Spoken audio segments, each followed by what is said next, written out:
Hey, Senda. Hey, Phil. Can I show you my collection of Decipher Star Trek RPG books? Oh my gosh, yes. Oh my gosh. I don't know if I'm going to play them or not, but I have them all. Can I just look at them? Are they pretty? Yeah. I mean, they're nice. So I guess you want to talk about collecting RPGs tonight. Yeah, I think I do want to talk a little bit about collecting and a little bit about playing. Cue music.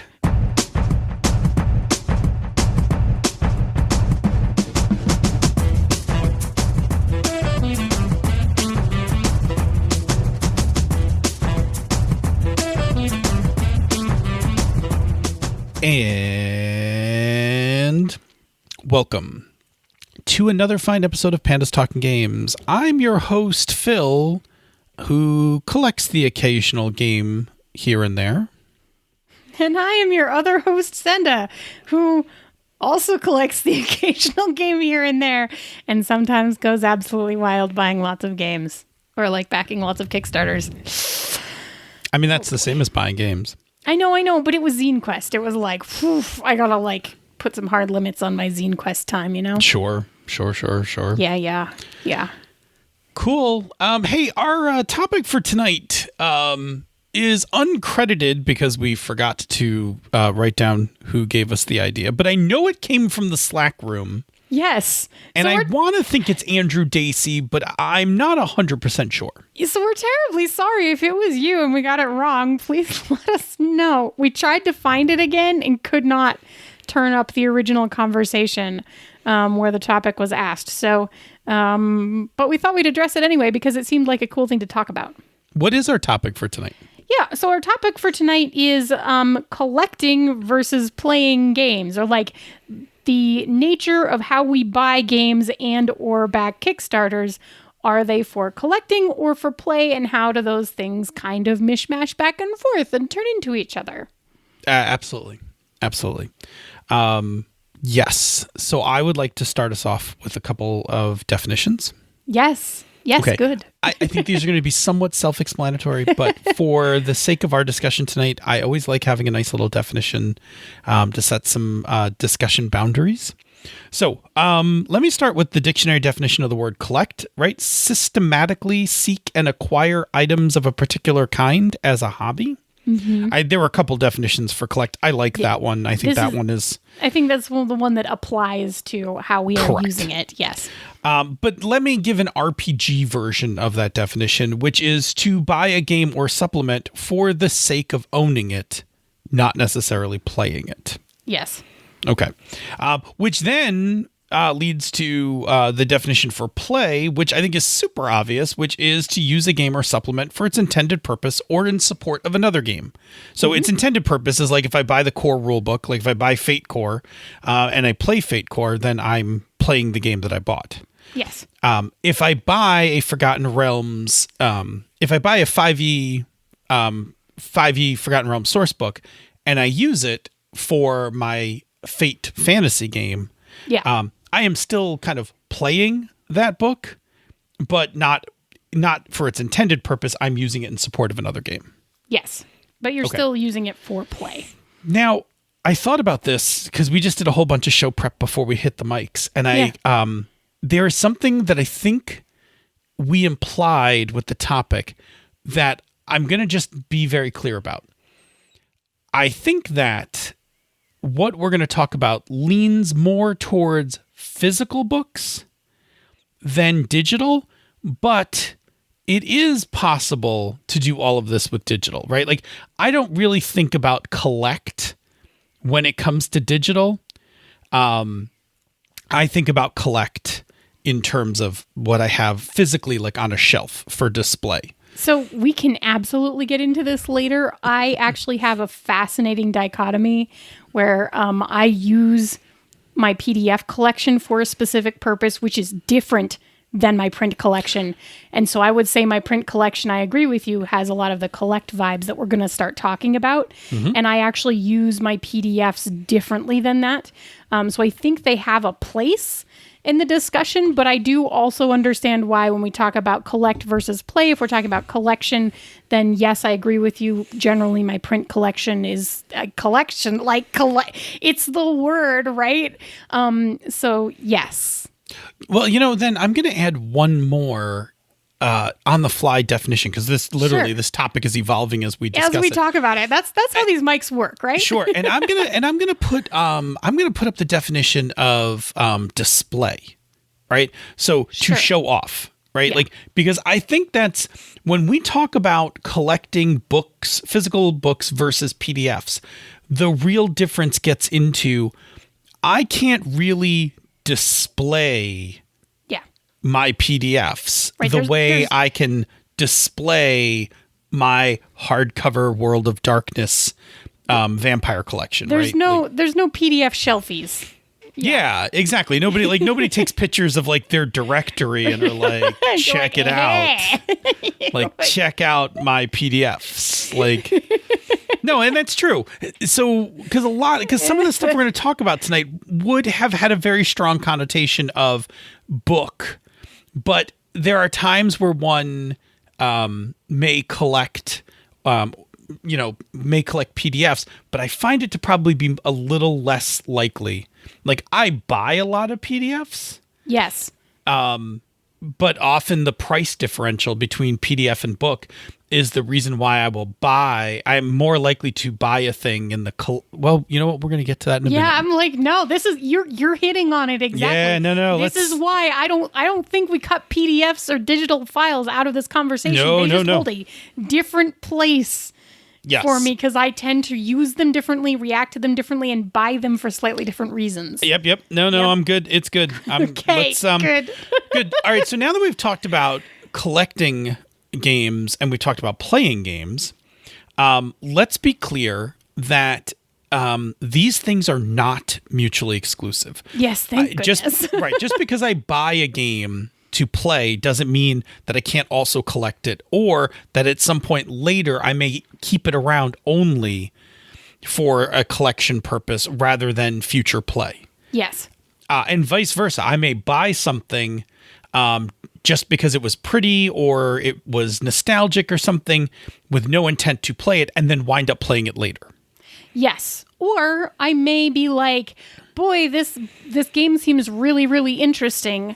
I definitely know that I want to play it, but it's also really pretty, so I think I will get the print version so that I can also collect it.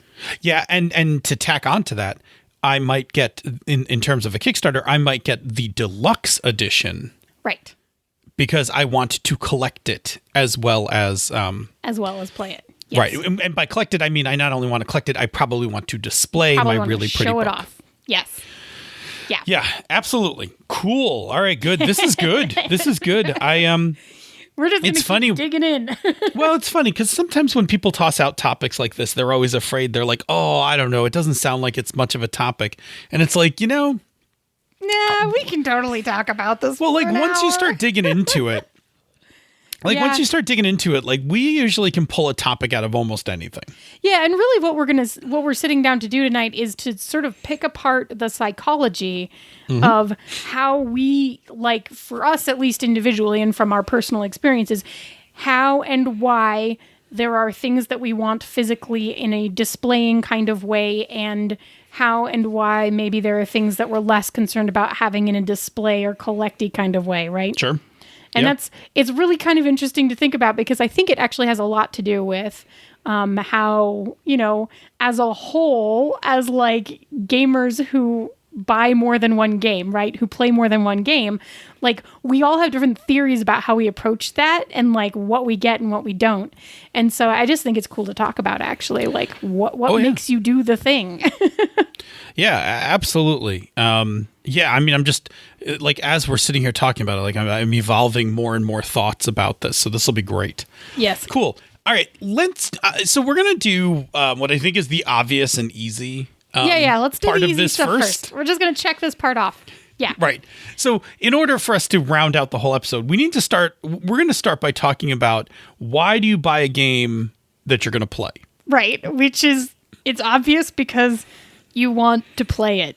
Yes. Yeah. Yeah. I mean, for lack of anything else, it means that like you looked at a game and you were like, oh, Yes. damn, I want to play this game. I want to play this. That's Yeah, what happened to me with Zine Quest this year. I was like, oh, all these journaling games, I want to do them all. Yeah, absolutely. And I mean, I've done this, like I remember like Jim likes games like Jim's Table, like at Metatopia. Yeah, I'd have a budget. Yeah. Yeah, yeah. Like I have $60 to spend and that is it. That table was like an indie gamer's paradise, right? It was Like beautiful. You'd walk up to the table and you'd be like, oh, so many things I need to play here. Touch them all because it would be stuff that you would have seen around on the internet, and then you'd be like, oh, in print, oh, I just put my fingers in, oh my God, I haven't heard of this one. How is that possible? Right? Yeah. So the reason that we buy games to play is fairly obvious, but I think that it goes to say that there's a couple different gradations of tiers, would you say? Even right. So the first tier I think is pretty obvious. It's I'm buying this game because I'm going to play it right away.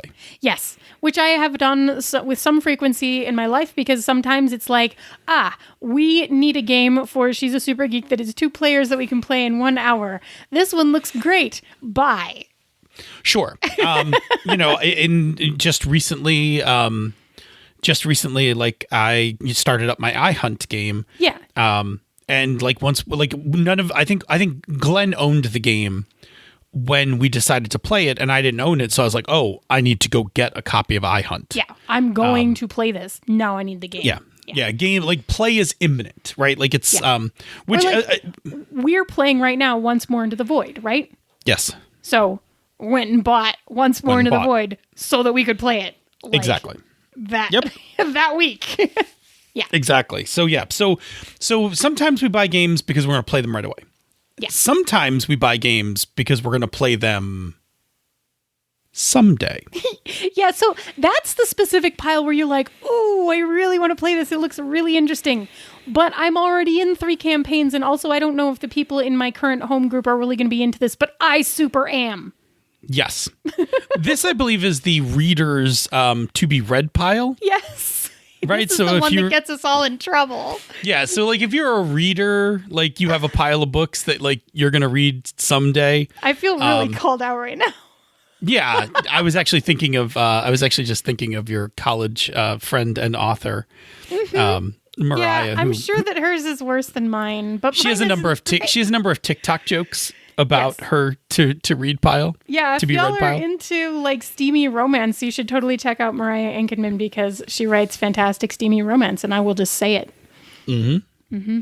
So yeah, the someday pile. I think so. The someday pile is 1, tricky, and 2 is an excuse I think we tell ourselves to justify buying a game. Because but there is still the desire to play. The game has sparked in us the desire to play it, even if we know that for whatever reason or circumstance that it's not going to happen in a now way.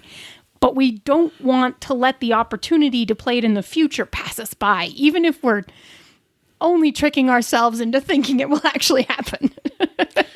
Yeah, like I definitely buy and back a number of games where I'm not 100% sure that they're going to make it to the table based on my current game group. Yes. But I'm super interested in playing it, and so I really want to get it to the table at some point. Like for instance, Cartel is a game that I am super interested in. I love narco fiction and things like that. And right. And I've read, I've watched movies and all that stuff. And I even have a couple books that I haven't cracked the spine on yet. That I've been wanting to read.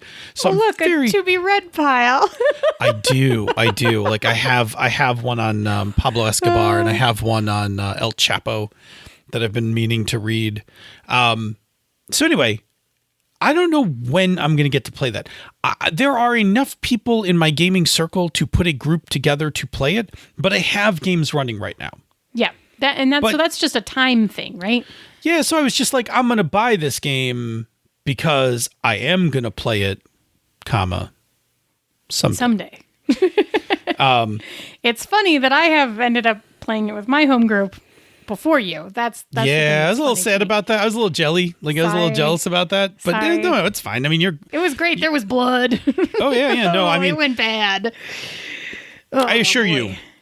you, mine will be a dark, dramatic. Yours may be darker. Ours was not light, but yours is probably going to be even darker. Yeah. So yeah, the someday piles is definitely a thing. And then the other reason you might buy a game for quote play is reference, research, or inspiration. Yeah, and so that's when you pick up something, but you're actually intending to use bits and pieces of either the game itself or the setting or whatever, that's in there that is interesting to you. You're going to use it and incorporate it into something else and not necessarily use the game as written or the book as written, but you're going to take the pieces you want and just plug them in somewhere else. Yeah, like, I mean, you might grab up a D&D adventure and run it in Dungeon Crawl Classic. Right. Because why not? Like, yeah. Yeah. Or, you might pick up another Cyberpunk game because you want some, ideas Yeah, did for you your get current that one? Cyberpunk game. Yes. I have not yet. Okay. That's it's on my list, but again, it falls heavily into the someday. Yes. We'll talk about that in a little bit. We'll talk about buying patterns in a little bit because how I buy things also has to do with concepts of right away, someday, and probability that it's going to make it to the table kind of thing. Yeah. Okay. So, all right. So the play part is obvious, but I think I'll say, and we're both going to mention this, right? Of all my gaming purchases, 95% of my purchases are with the intent to play the game, whether it's right away, someday, or whatever. Like 95% of my purchases, I almost never purchase a game just to put it on my shelf. I'm an ardent believer, and I have been since I was young, that role-playing games are is an active medium, not a passive medium. Like you should play role-playing games. They're meant to be played, as opposed to a book, which you just is passive because you read it, and it tells you a story.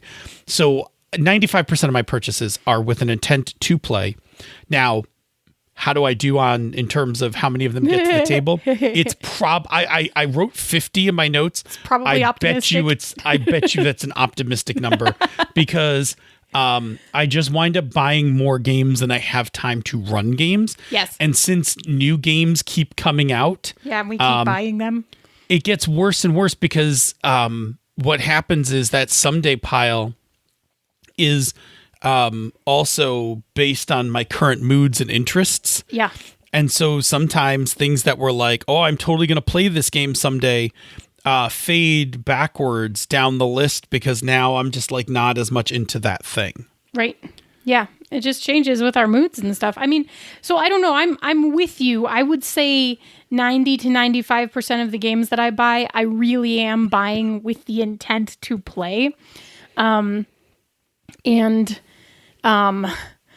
I think my percentage of succeeding is probably lower, which is really funny because I actually have a lot of history of picking up games that I was intentionally, for example, and this is just because of the way that I used to do actual play, right?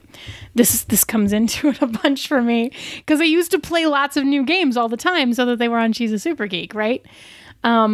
So I played more that way, and I used to buy things specifically to be on She's a Super Geek or potentially to be on She's a Super Geek. And then the longer the show went on, the more I just had people who were lined up. And I wasn't ever taking anything off the shelf because somebody was doing a Kickstarter and they wanted to come on and run it. And awesome, I love that. I want to support you, right? So the last couple of years of the show, kind of excluding where we lost it for the pandemic, I wasn't taking anything off of my shelf, even though every time we went to Metatopia, I was still buying things. Right. I was there. I know. But I always bought them with the intent that was this could work really well, right? So I think my success rate there is probably 30%. I never buy anything that I don't think I'm going to play, obviously, or that I'm not interested in playing. But, well, I guess, I rarely buy anything. Yeah, I was going to say 5%. That's not quite true. Yeah, I'm like, there are things that I have definitely gotten that I'm like, I just need to have a copy of this, but I don't know that I'm ever going to play it. But yeah, so it's probably 95% is with the intent, the true intent to play. The best intentions. I will say what has, so for me, what hurts me in terms of how many games I can field to the table, is the fact that, I play a lot of campaigns. Yeah, you do. And for instance, I'm coming up on 2 years of my Forbidden Lands campaign. Yeah. Which means that game group has only been playing one game. For 2 years. For 2 years, yes. Right? Where my other game group plays every 6 months or so we turn over a game. So that's 3 more potential games I could have been playing that I didn't because I'm still running Forbidden Lands. Still running Forbidden Lands, yeah. And it's fun because my local group, we shift back and forth between short campaigns and one shots or two shots. Which works really well for us. But it does mean that most of the time we get to play more games, except that we also tend to default back to some of the same ones, which is an interesting thing that we'll talk about later, right? There are just one or two that really work for us that when we get into that place where we're just what do we want to do tonight? I don't know. We want to play. We don't want to learn new rules. We're just going to play Yes Again is really what it comes down to. We're just going to play Yes Again. So there's times that we replay things. Sure. Specifically, yes. Absolutely. A lot. Yeah. Cool. Okay. So I think that covers play more than I think people thought play could be covered. Right. I mean, I think we really dug in on that. No, it's okay. And it's good. It's good. I think a lot of this, when we talk about play versus collect, a lot of it's psychological because it's so because these are not mutually exclusive terms. Right. Well, so there was actually one more interesting thing that I was going to add that I had noted to myself and I forgot about as we were having that actual conversation because it went into other deeper things, which is that this is where I start to have the feels about PDFs, right? Because frequently I will look at something and I will say, I want to play that. And then I'm I'm not necessarily worried about collecting it. And I buy PDFs. I buy so many PDFs. So I have so many PDFs and I have space considerations, but I have so many PDFs because I look at a PDF and I say, yes, I'm going to play that. And we're going to get into more of this in a second. It's funny because I'm going to tell you, yeah. I'm going to tell you that mine is the opposite of that. Interesting. Mine's the opposite of that. I will buy more PDFs even if I don't think I'm going to play them. I am also more likely to buy a PDF if I am supporting it for a reason that is not necessarily me actually playing it, right? Then we're going to get to that. We got to jump into the next section. We're going to get ahead of ourselves. Yes. Let's talk about collecting. All right. Why would you collect a role-playing game, right? We compiled a bunch of reasons. Yes, we did. And I think why don't we switch off back and forth through these reasons? Yes. So why don't you start? Okay. You might be a completionist. So this is part of a set, and you want to have all of them, which is a valid reason. Even if you're not going to use the rest of them. Yeah, exactly. You really you really dug your vampire V20 game, and you got to have you had most of the clan books, but not all of them, and now you got to just get those last couple. Right, and it's totally valid. You can collect them for that point. Absolutely. Another reason you might want to collect is a game is rare.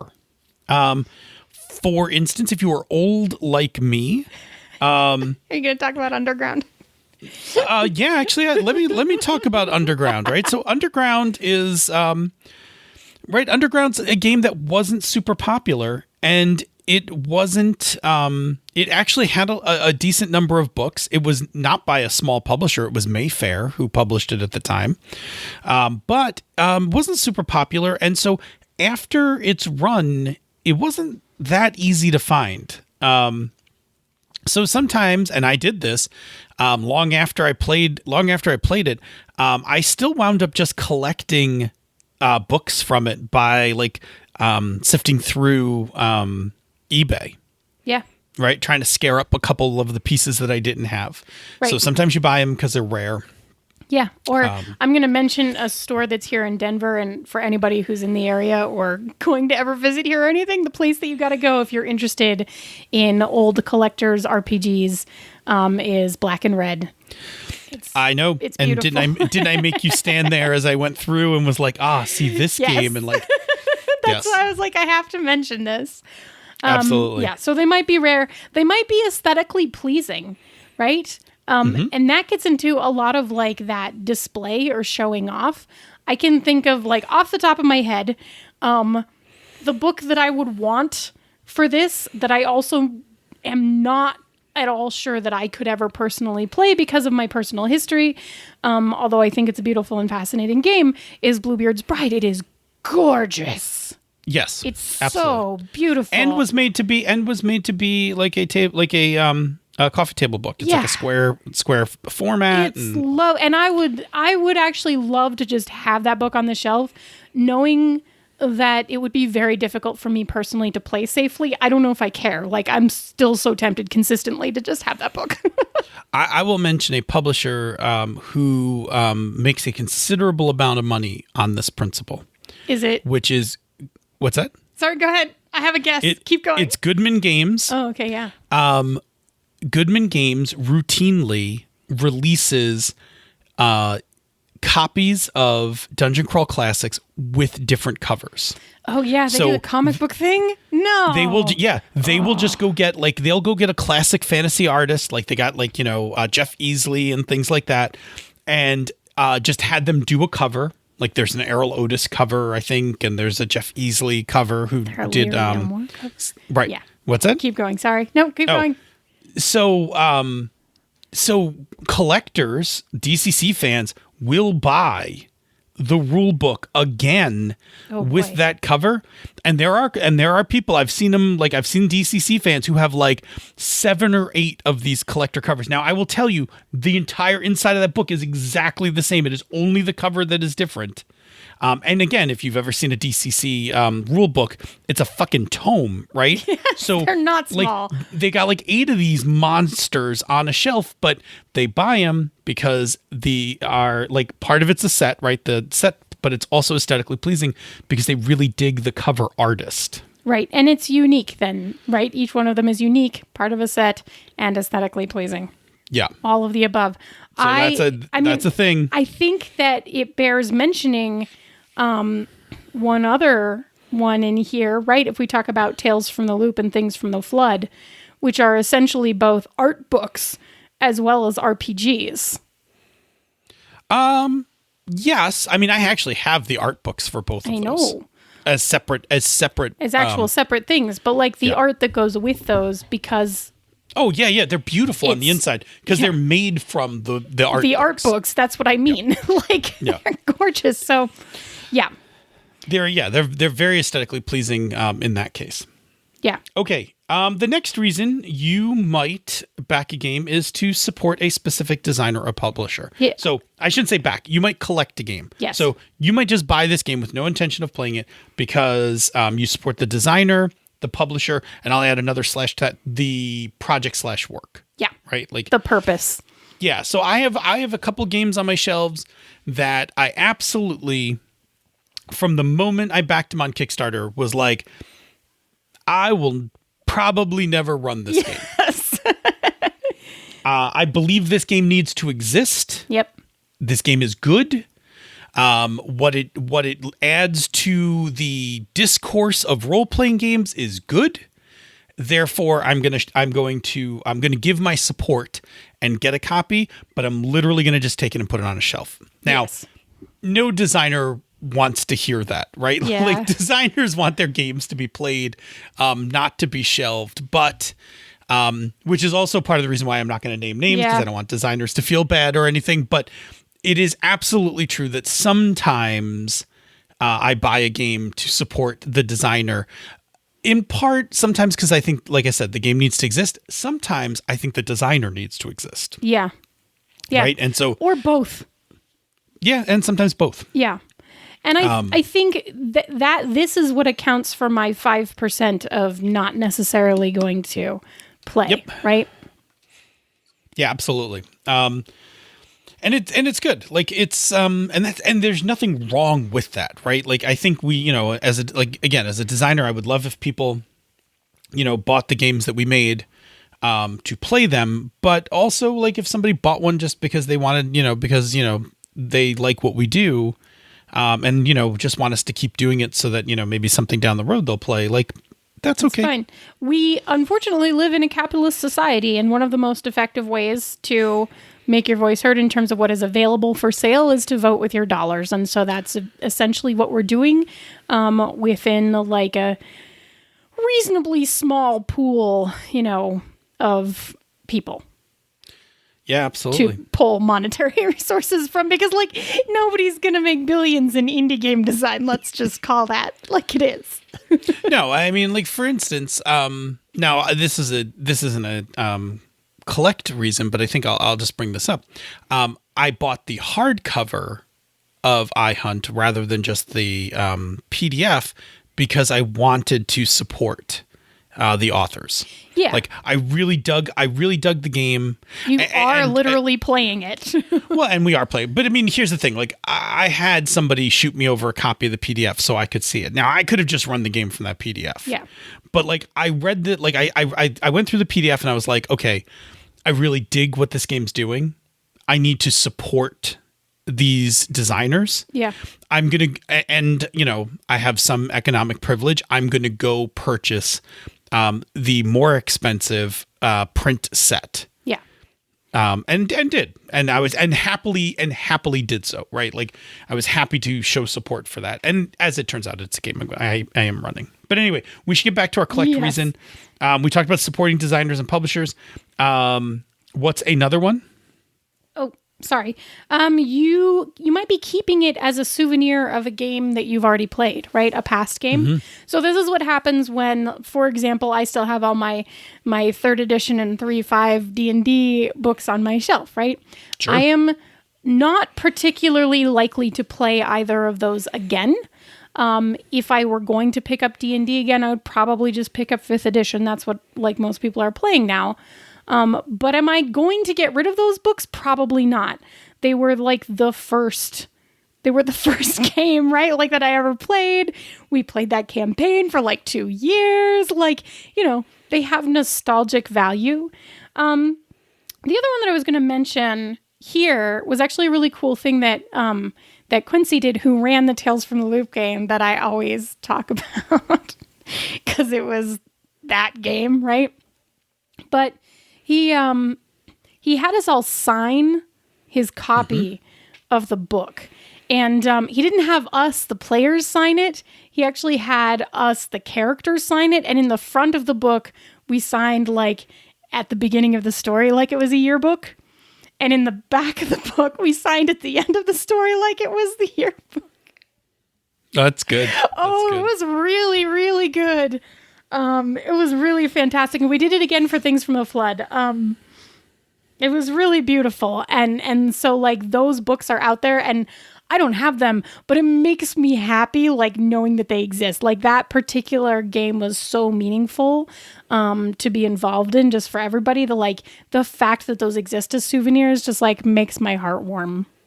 Yeah, no, that's fantastic. It's a great concept too, right? Like, especially for that game to do it as yearbook signing. Oh yeah, oh absolutely. Boy, it was very good.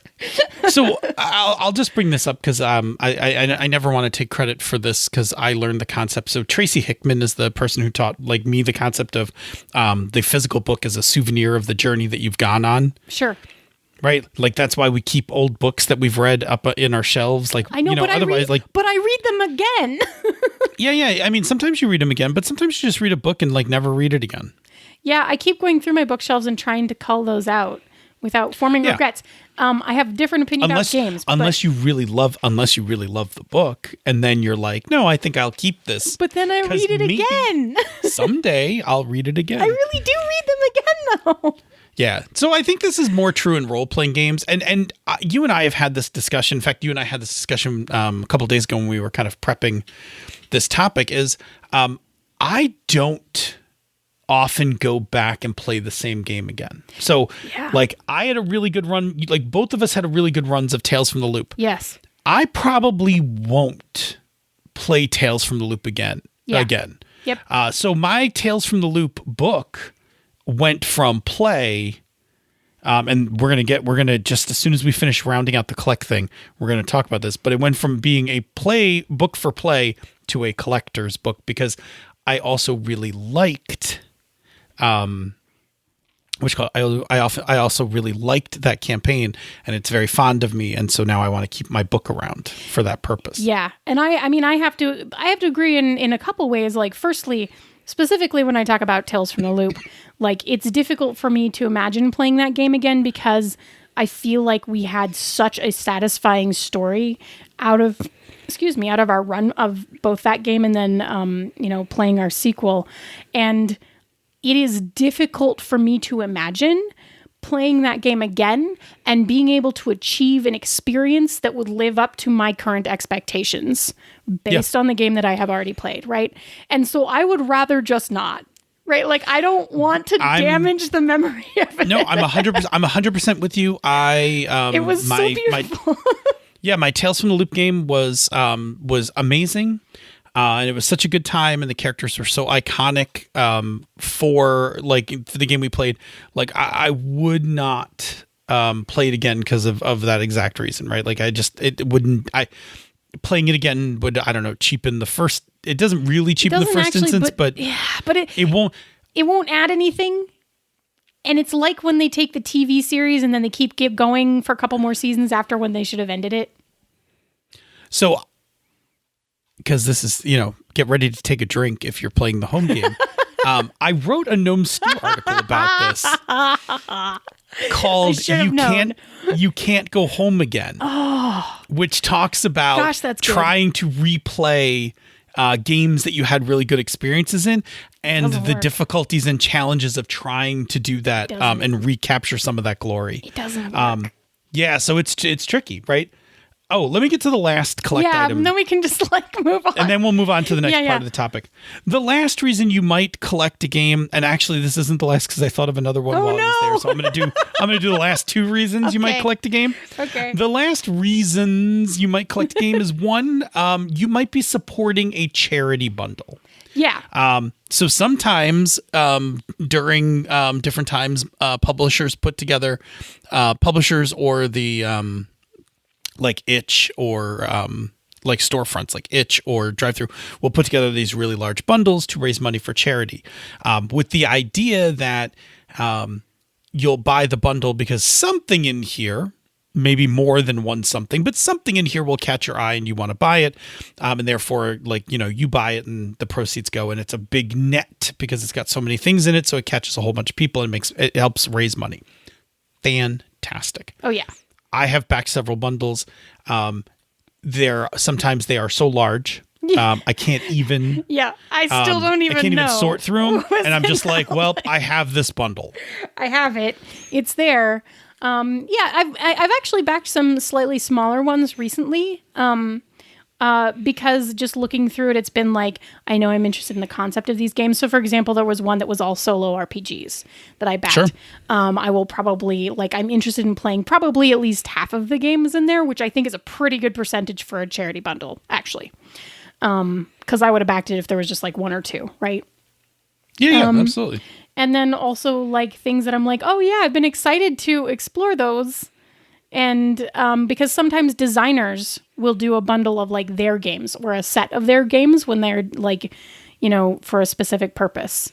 So the one that's coming to mind, of course, is Ashes Eat the Teats, which I absolutely backed because I was really excited about their games, and also yes, and also supports the designer. I really want to support you in this, and I'm also excited about your games. So that's a win-win for me. The other reason you might collect games, the last reason I could think of, is you might keep them for academic purposes. And what I mean by that is, as a game designer, there are times where I will think of a mechanic and I'll be like, oh, it's really like game X. And then I'll go to my shelf and go get game X off the shelf to look at it. Or for instance, when I was starting to figure out what moves I wanted to have in Hydra Hackers, I actually went and got all of my Powered by the Apocalypse games and went through all the basic moves and kind of just categorized them. Like, oh, this is a fight move, this is an evade move, this is an information move, and like tallied them up and kind of figured out like, oh, you know, these are like, and then I went through and was like, I think I need these kinds of moves. But from time to time went back to specific games and looked at like, well, how did this game implement that move? Right. So that, I think, also research academic reasons, you might want to keep that around. Yeah. And then that same thing would be true for settings and stuff. Like you might go buy a second edition Forgotten Realms supplement just to keep it on your shelf in case like you need it for your current game. Right. Maybe you won't. Maybe you won't, but maybe you will. Okay. Yeah. So cool. So the thing I want to talk about next is we talked about these two things are not rigid. Yes. Nor are they exclusive.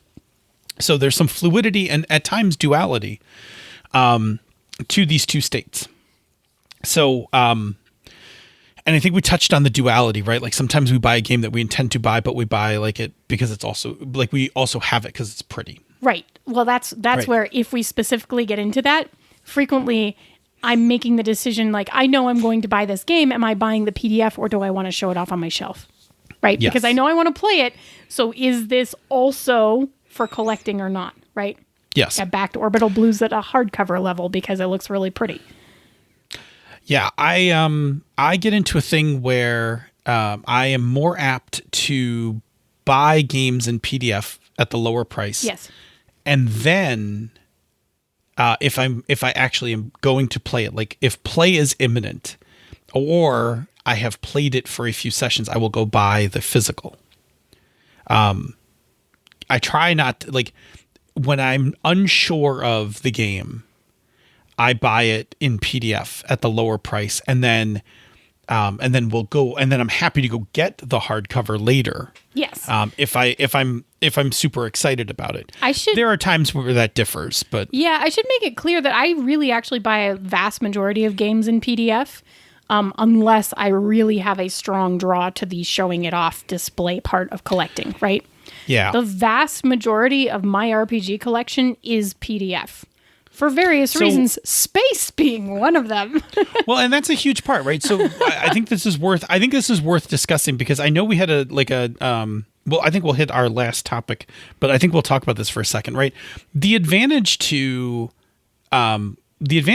collecting PDFs, even if you have no intent of playing them, is that it all fits in a drive. Yeah, it doesn't have to smoosh onto my shelf. Yeah. Now it all fits in a drive, but I can't show it off. Yes. Right. Like that's the downside of it. Yes. Whereas hardcover's great until I run out of shelf space. Yes. And now hardcovers are a problem because how do I display them? Yes. Or store them? Like I have like 3 or 4 totes of like I have 2 very large, very heavy plastic totes full of games that I have collected that probably aren't getting played again. Yeah. Like second edition Shadowrun. Yeah. I know how you feel about Shadowrun. Yeah. If you ever tried to play it again, I would have some words with you.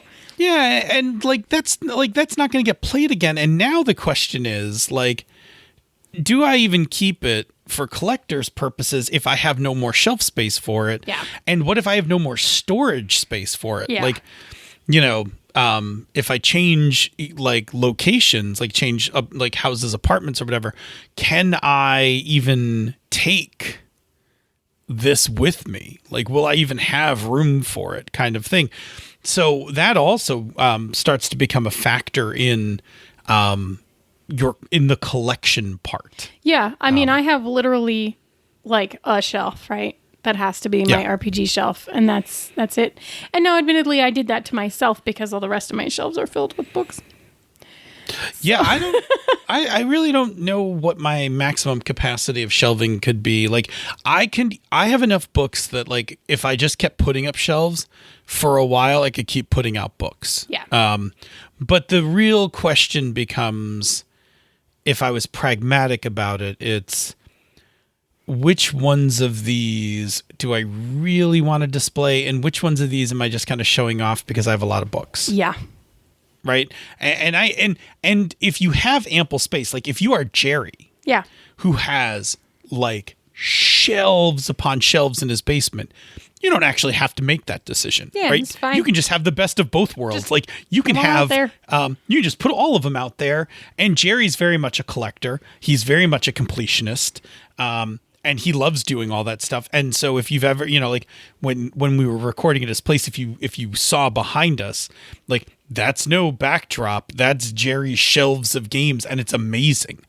So if you have that space, sure, do it up. But if you are constrained, like you can only fit a couple of bookshelves in your apartment, then you might need to be a little more pragmatic about like, well, I need a shelf for the stuff I'm actively playing and a couple shelves to show some stuff off. But what happens when those shelves fill up?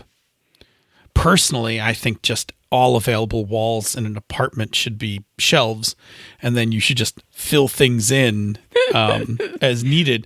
I'm very much pro that if that's possible, but that's architects seem to disagree with me. That I've been considering adding bookshelves to my bedroom. yeah. I mean, anyway, okay, so cool. So let's talk about moments where these items switch, like when things switch from play to collect and when things switch from collect to play. And that'll be our rounding out of the of our episode tonight. So Sure. I think there's one like very obvious reason why something that you played becomes something that you collect. Yes. Which we've already touched on, which is the game ends and you're going to keep it as a souvenir. Yes. Which is most of the stuff that I have for collect purposes. Is stuff that it became a souvenir, or I should say the things that take up the most space. Sure. Now, there's also another part of this, like things go from play to collect. Also, if you think you're going to play them again some other day, like I don't ever touch my Fate Core books. Sure. Because I might play Fate Core like anytime. Sure.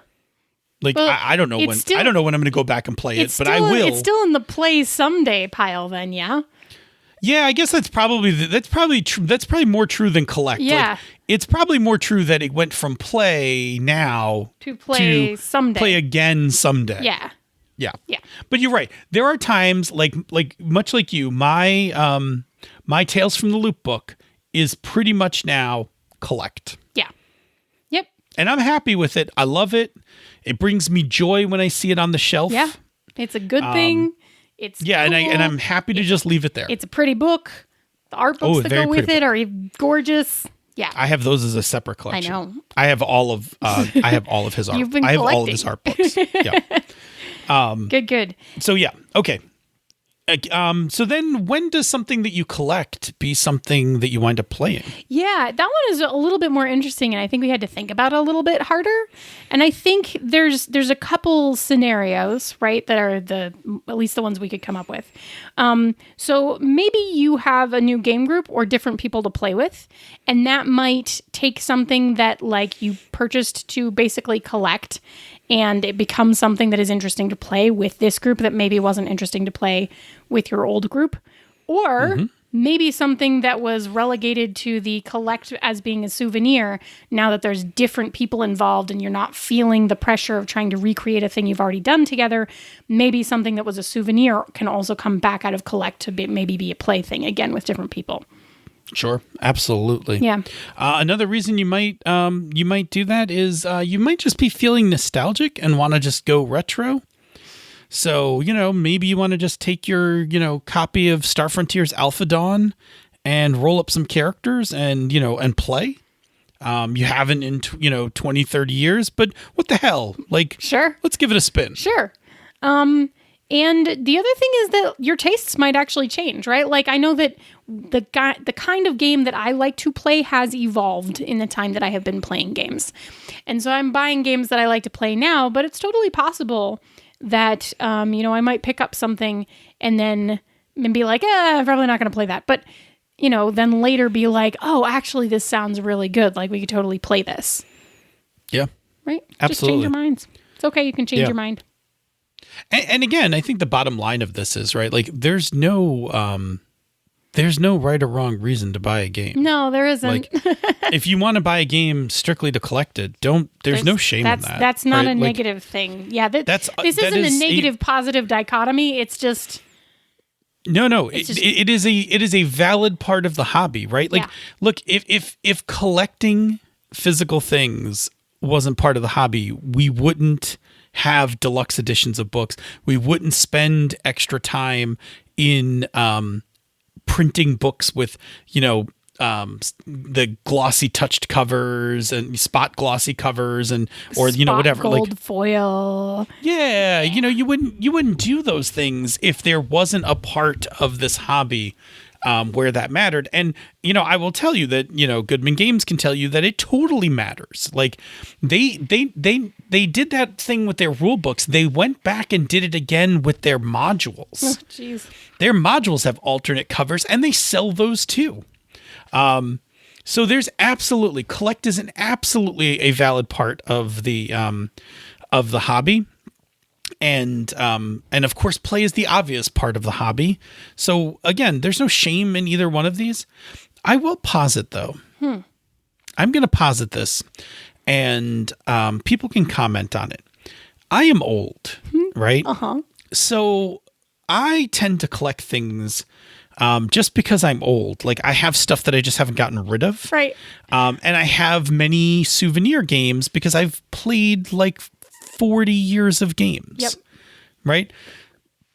Where I think if you're younger, maybe you collect because you're really into something, but maybe you don't collect as vigorously at first. Like I'm wondering if collect becomes like a bigger deal as you get older. Like when you get older, you have more space. Like you have an apartment, then you have a house, then you know what I mean? Like then you have more disposable income, you have more shelf space, like you have all the things that support collecting over time. Yeah, it's really interesting though, because I'm sort of thinking about like when I first kind of got into indie games, like I could see it either going that way, or I could see it going exactly the opposite way. In the like when I first broadened my horizons, I could have gone just absolutely wild, getting anything that looked vaguely interesting at all. And I did for a little while, and I cleaned that stuff out, right? Because there was stuff that going back and looking at, I was like, why did I get this? I'm never going to play this, and I'm not even interested in it. Like, I didn't know well enough what I wanted from gaming to know that if I was getting it to play it or not. I was just like, oh, look, it's a game, and it's not D&D. Like, it's new games. It's so exciting, right? Like, so there is also that. Which is... Yeah, it's a little purchase frenzy. Right. My tastes are much more defined now, so I do a much better job of buying games that specifically I know I will play, which I didn't do a good job of at first. Yeah, I would say that, and well, I think this will be the last topic we touch on before we close out the episode. I will say that my factors for purchasing a thing has like... Even my purchasing of PDFs, unless I'm like flush with cash or I'm super upset and I want to buy stuff, my inclinations are if something is really far out, like currently all my games are locked up, right? And I'm playing them. So when something new pops up on the horizon right now, unless I'm like so super excited about it, I tend to just put it on a list and be like, I'll come back and look at this game later. Yeah. Right, like I don't have to buy it right away, kind of thing. Like it's interesting, but like it's interesting, but there's no way it's getting to the table right now. Yeah. So I don't think I need to go buy it. Yeah, this is why all my Zine Quest frenzy this year was like pretty much exclusively journaling games for one player. Sure, absolutely. I can guarantee you I'm going to play them. Sure, and there are times where like there are times this past year like where my games were pretty much locked up, but like I bought Cyberpunk Red because I just really wanted to see what they did with the system post Cyberpunk 2020. Yeah. So I just was like, I really just want to see what they wound up doing. Am I going to play it? I probably aren't. I'm probably not going to play it anytime soon. Somebody might run it and I might jump into a game at some point, but I'm probably not going to run it anytime in the near future. But I was happy to like buy the PDF and just read it because I was really curious about how the game system evolved and how it didn't evolve, right? For Cyberpunk, I was happy in both directions. Like there were some things that were changed that I thought were really good, and there were things that they like didn't change that I thought actually were also really good. Anyway, I don't know. I think that was a good topic. Yeah, I think we got that pretty much covered, though. And it is the thing I do all the time, right? I like collecting games and I like buying games. Buying games to play them. Yeah, Yay! Absolutely. All right. In order for us to close out the segment, we got to talk about a show on the Misdirected Mark Network. Do you have one? I sure do. I'm going to talk about the Gnome Cast. On the Gnome Cast, several gnomes from Gnome Stew get together to talk about gaming topics and themselves in an effort to entertain you and avoid being thrown in the stew, or occasionally exploded by a teleportation mishap. Yeah, absolutely. That happened. That happens. Mm-hmm. It was weird. It was awkward. It was a little awkward. Cool. Hey, Senda, where do people find us on the internet? Well, you can find us on Twitter at Pandas Talk Games. You can find us in the Misdirected Mark forums, which is forums.misdirectedmark.com. Or you can find us on the Tiki-Talkies if you're really into it. Or you can drop us an email, panda@misdirectedmark.com. And Phil, once they find us in one of those places, what can they do with that information? Yeah, leave us a topic, an idea, a question, something to do a show about, just like tonight. Sadly, we're usually pretty good at actually crediting the people who give us topics. Usually pretty good at tracking that. We sort of failed on that, but it was too good. Yeah, sometimes it gets away from us. It was too good. We still had to talk about it. Yeah, we apologize. But seriously, the goal of this whole show, because we will sit and talk about stuff all night just to amuse ourselves, but the goal of the show is to always make your games better fun. So the only way we can do that is to take the questions, the topics you have, and share insights on them. And hopefully by doing that, there's something you get to take away from it that will hopefully make your games better, because that is really what it's all about here. It's true. I mean, look, I would love to just sit and entertain you guys, but I just like my method of entertaining is like school teacher Phil. Like frustrated, like I was supposed to be a PhD and then I wasn't. So now like my frustrated teacher comes out every time we do shows. Yep. So you podcast instead. So I just podcast instead. Oh dear. Anyway, if you like what we do here elsewhere on the Misdirected Mark Network, please consider supporting our Patreon campaign. You go to patreon.com/MMP. Patrons of the show get access to the Slack room for life. That has been my Professor Xavier School for Gifted Youngsters during this pandemic. It has been my sanctuary, my home, the place where I've been able to stay connected to all of my to all of you all around the country. That's meant a lot to me during this pandemic. It's a cool place, and it's got cool people, and we talk about fun stuff. It's a cool place, and they say it gets colder. Bundled up now, wait till you get older, but the media man begs to differ. You're going to make the show longer. Sorry. You're going to make the show longer. Sorry, Stop. just go. Okay. Anyway, your patronage helps make all of this possible, and for that, we are truly grateful.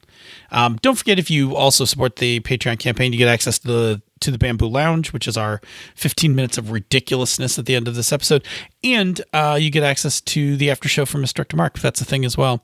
That one's a crapshoot. I don't know. Depends on what mood we're in by the time we hit the end of the show. Could be ridiculous, could be fiery. Like, it's been all of those things in the past.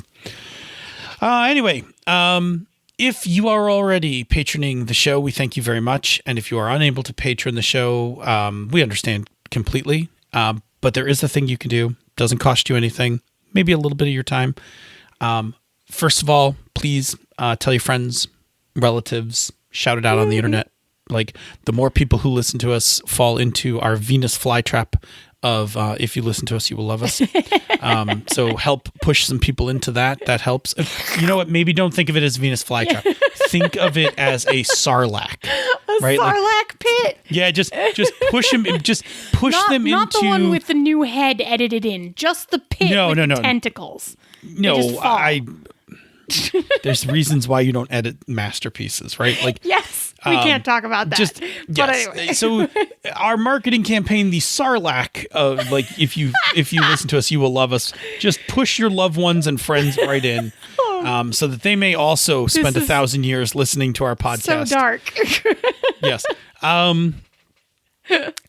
But here's another thing you can do, which is basically to lure strangers into the sarlacc. We're going to stick with that for reals. For right now, we are, because you know what? Tomorrow's Star Wars Day. It is May the 4th, although this will drop a week later, but yeah. Yes. Happy Star Wars Day, anyway, friends. how can people coax others into the sarlacc pit that they don't know? Well, you could leave us a rating or review on Apple Podcasts or the podcatcher of your choice. Every new review we get really does actually push another person into the sarlacc pit, probably, or at least it increases the percentage that they fall. So it really helps us out because we're a hungry sarlacc, apparently. The very hungry sarlacc? Is that a thing? And let me tell you what he ate. 1 chocolate chip cookie. 3 of Jabba the Hutt's guards. 3 Gamorrean guards. 1 Jabba the Hutt. A Boba Fett. And a barge. and the sand barge. Yeah. Eat the sand barge. I don't think you wanted to eat the sand barge. Anyway, hey. I'm sorry, you started the sarlacc thing. Anyway, thank you so much to everybody who's already left a review. We super duper appreciate them. And let me know if there's somewhere that we're not going to see them, please, because I want to see them. I love seeing them. And then I'll share them with Phil. Yeah. Say, Senda, show me what is the next game you're going to add to your collection. Show me what you got. Show me what you got. Show me what you got. Show me what you got. Show me what you got. Show me what you got. Show me what you got. Show me what you got. This show is a joint production of She's a Super Geek and Misdirected Mark Productions, the media arm of Encoded Designs. Show me what you got, show me what you got, show me what you got, show me what you got, show me what you got, show me what you got, show me what you got. Bloop. There we go. You know, I know everybody in the Misdirected Mark Network says that. And then I found out on Saturday that that's also how the character creation cast does their start. So they also picked up from me. A lot of people do 3, 2, 1 clicky. Clicky. It's really important. You've inspired that. It's pretty funny. Also inspiring apparently out of the 2.5 hours of audio that we recorded on Saturday, about 1.5 hours of it was outtakes. So that also sounds about right. Yeah, that's your jam. Yeah. I told them they knew what they were in for when they asked me to host. I mean, yes. You knew what you were getting into. Good. Shall we jump in and then we'll save some stuff for the Bamboo Lounge? Yeah, I just realized I should go back to the first page of notes. Yes, I did as well. Good. Doot. I'll fix that in post. I'm writing myself a note. Fix opening.